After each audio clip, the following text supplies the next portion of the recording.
Hey guys, I'm Lynnie with Sunflower Spirit Tarot, and I am here with a message for Scorpio, Sun, Moon, Rising, Venus, and any other significant placements.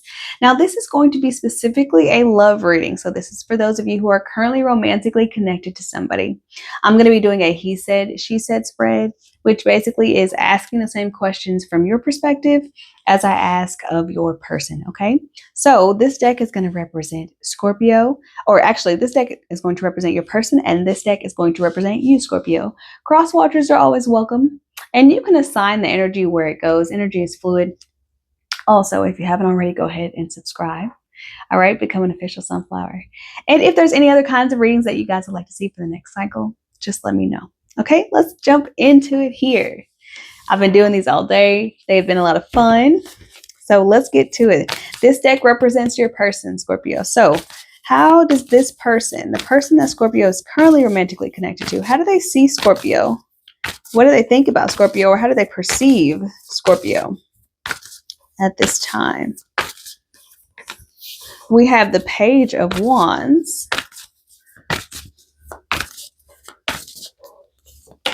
And the Empress. Ooh, very positive energy. Love that.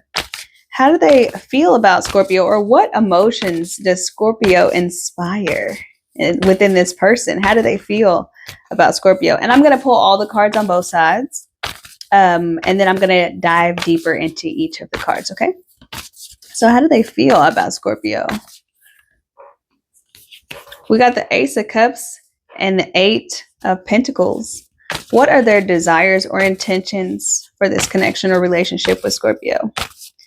What are their desires or intentions for this connection with Scorpio? We got the King of Cups and the Ace of Swords. Super positive energy so far, guys. Just saying. And what are the most likely actions or the next steps this person is likely to take in regards to their connection with Scorpio? We have the Judgment card. And we also have the Queen of Swords. At the bottom of the deck, the King of Pentacles. Okay, so let me just pull for your side, and then we'll get a little bit deeper, okay? All right, how does Scorpio see, perceive, or feel about think about the person that they are currently romantically connected to? Okay, so we have the High Priestess and the Three of Swords. How does Scorpio feel about this person, or what emotions does this person inspire within Scorpio? How does this person feel? I mean, how does Scorpio feel about this person?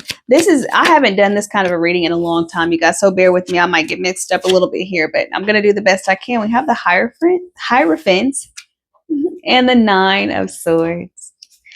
And I'm going to show you guys all of these cards as well as I'm going through. What are Scorpio's desires or intentions for this connection? We have the Eight of Wands. We have the Judgment card. And we have the Three of Pentacles. And last but not least, what are the next steps that Scorpio is likely to take within this connection or towards this connection? What actions is Scorpio likely to take in regards to this connection? We have the Two of Wands and the Eight of Swords. Okay, with the bottom of the deck, the Chariot. All right, so let's read your person's side first, okay? They see you, perceive you, or think about you as the Page of Wands and the Empress. Okay, this energy is super positive, and I'll tell you why. Because the Page of Wands is so much fun, always down for an adventure, funny, interesting, fiery, and very energetic. So they see you as like having this youthful kind of passionate spirit, just down for whatever, a big dreamer, somebody who wants a lot out of life and who's not afraid to go and seize the moment. But they also see you as this Empress energy here, right? This is Libra energy, Taurus as well. This is like divine feminine energy. So I think that they really appreciate the duality that you're able to present They appreciate how you can, like, it's like, you know when to be in that youthful, energetic, childlike energy, but you also know how to present yourself as a grown woman. You know what I'm saying? Like, you're sexy, you're very feminine in the way that you carry yourself, the way that you present yourself.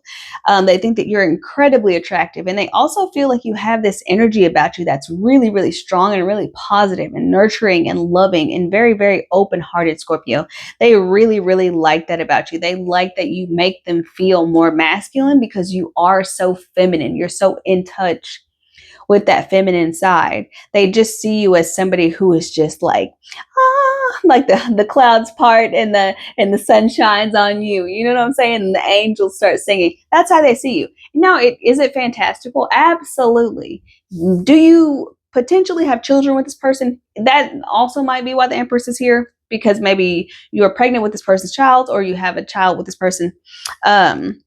But for most of you, I'm just seeing it as like this really heavenly kind of, like, they just see you as like, oh, this is the prototype. Like, if you're not the one, then you're the prototype. You know what I'm saying? All right, Scorpio.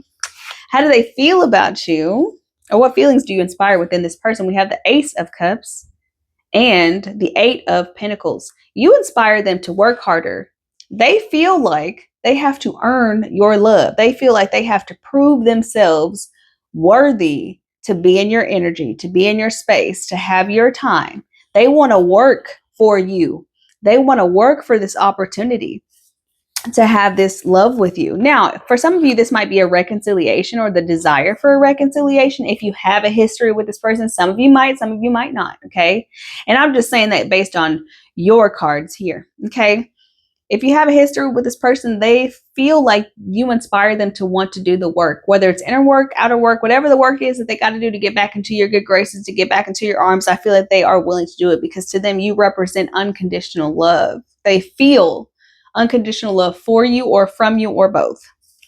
Then their intentions or desires are the King of Cups and the Ace of Swords. If this is not somebody confessing their feelings for you, opening up to you emotionally, totally spilling their insides out, just so you can have a look at what's really inside there. If this person was emotionally unavailable to you before, they really intend to give you that emotional piece up front now, to show you this romance, the charm, the love, the open-heartedness, the compassion, the consideration, and all of these things. It's almost like either being separated from you is unlocking this part of them, or them realizing how much you have to offer is like making them want to step their game up.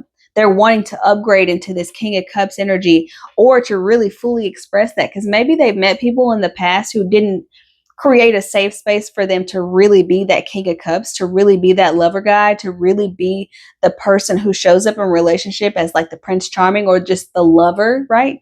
They really want to show that to you. They really want to express that to you. They have a desire to move forward with you and communicate with you and just be more openly emotional with you, like to let you know how they're feeling and what their desires are and what they want. And they also want to charm you a little bit. I feel like if they haven't really crossed the line with you romantically, or if you guys are in separation of some kind, they really want to sweet talk you. They want to tell you the things that you want to hear, but they also, I feel like, are maybe willing to do the work to make that a possibility, to make that a reality, as opposed to a possibility. The next steps here, though, the actions that they're most likely to take are the Judgment card and the Queen of Swords. So they want to communicate. They want to be very open and honest about what happened. But there's a part of them that feels as if you won't accept it. There's also, like, if you guys don't have a history with this person, you might be coming off a little bit to them as emotionally unavailable, or this is their fear that they're going to spill their guts to you and you're just going to be like, oh, I'm not interested. You know what I'm saying? Like, that is their fear. That's what they're most afraid of here, is that you're going to make a decision to separate yourself from them once and for all. You guys might have a history, like just being friends. It doesn't have to be a history of like being together. You guys might have a history of being in the same social group, or there might be some line here or some boundary that has to be crossed in order for them to pursue you romantically. And what they're afraid of is that boundary, that you're going to reinforce the boundary. Okay. They're afraid that you're going to reinforce the boundary of them staying in their place and you being in yours. It's like they see you as like having such great potential to be the kind of feminine of their dreams. and yet they feel like you're not emotionally invested in them or emotionally connected to them in the way that they would want you to be, or that's their fear. Like they feel like they're going to come out, they're going to say their piece, they're going to, allow you the opportunity to say yes or no, and you're going to be like, no. Okay. The hidden energy here is the King of Pentacles. This is somebody who's solid, secure, stable, safe, somebody who has that the stability and the security to protect and to provide, right? This might be this masculine's overall or overarching insecurity is that they're inadequate when it comes to financial or material or professional things, that they might somehow not be able to hold a candle to you in that regard. And I just feel like that might be what's enforcing the boundary, or why the boundary might remain intact as opposed to you kind of crossing that line with each other. Now, let's get on to your side here. How do you see or perceive this person or think about them? We have the High Priestess and the Three of Swords. To me, it's like you have this inner knowing that it would never work. Okay, that it would never work between you guys, that it would only end poorly or only end badly or only end in heartbreak. You see this as somebody who would only disappoint you. Okay, you see them as somebody who, I don't know, for some reason, I just don't feel like you have the same feelings for you as you do for them. Because when you think about their side is so dreamy and so romantic, and your side is like very stoic, very very reserved. It's almost like you do enjoy this person, you do like this person. Maybe you see them as a friend or just somebody to keep things light with if you don't have a past. Now, if you have a past with this person, you see them as heartbreak.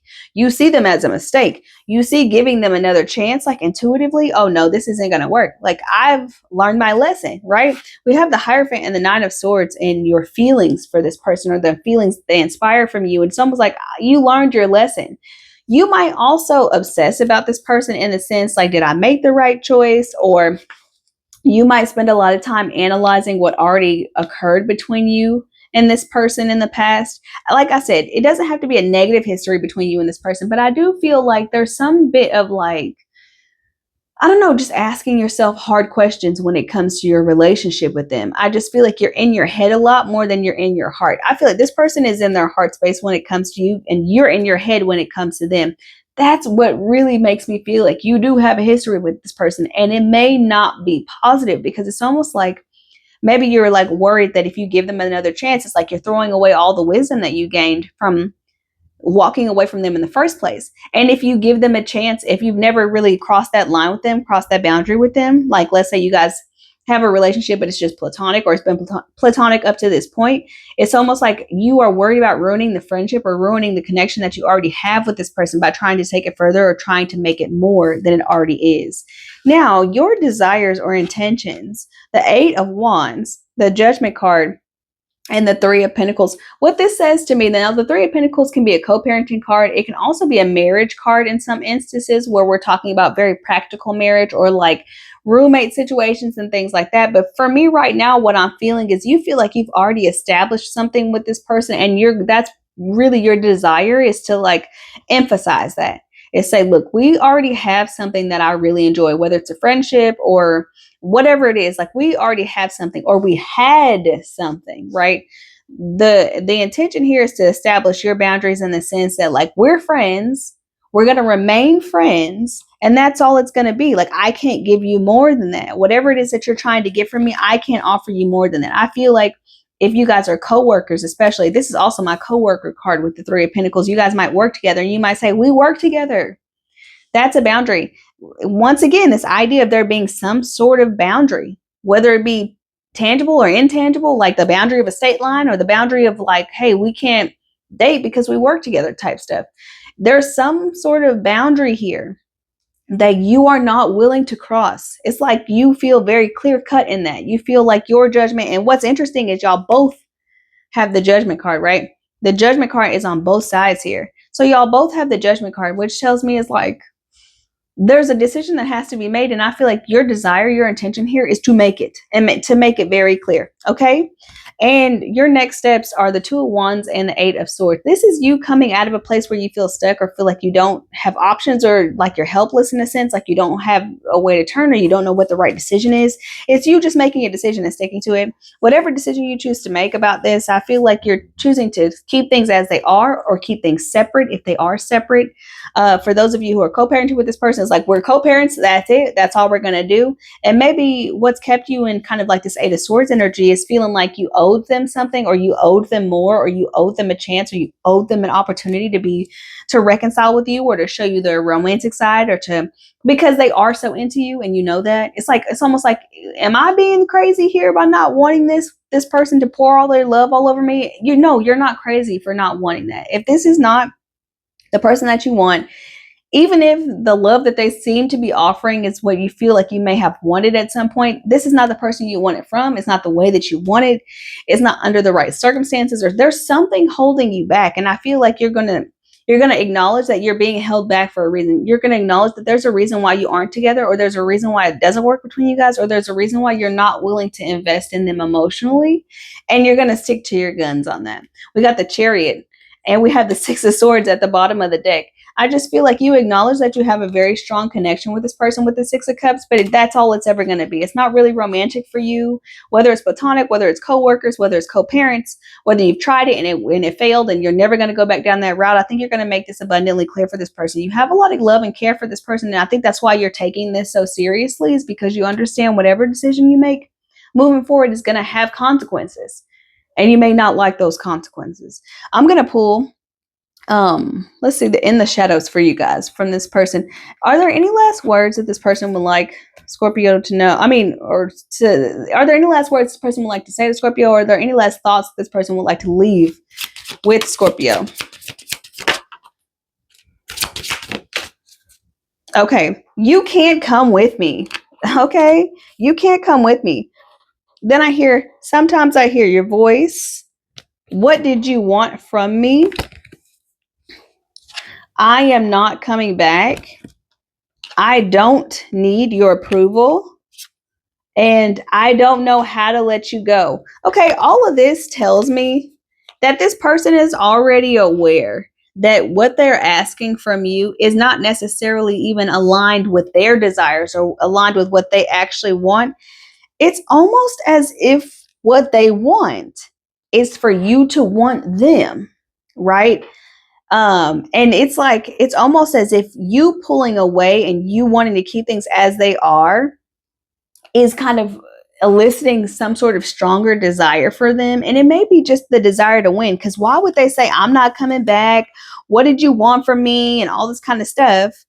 And I think it's just because they know that they're facing some sort of rejection from you. They can feel it energetically, even if they're like superficially or on the surface offering you this love, offering you all this emotion, offering you all this commitment, and I'm going to try harder and blah, blah, blah. It's because they have this love for you and they just don't know what to do with it.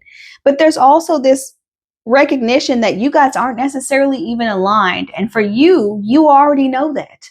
This is something that you're already aware of. This could also reflect some of your energy and the things that you want to tell them as well. I just feel like energetically you guys are on the same page in a sense, but this person is just not willing to accept. I don't know how to let you go. They're not willing to accept that you guys really just are not compatible. Whatever it is that you're trying to make work, it's just not going to work. It's just not going to happen like that. This person seems very prideful and very stubborn, and they feel like, well, I decided I want you, so that's what I'm going to have, even if they know in their heart of hearts that you guys are not aligned. All right, I think you're making the right decision, Scorpio.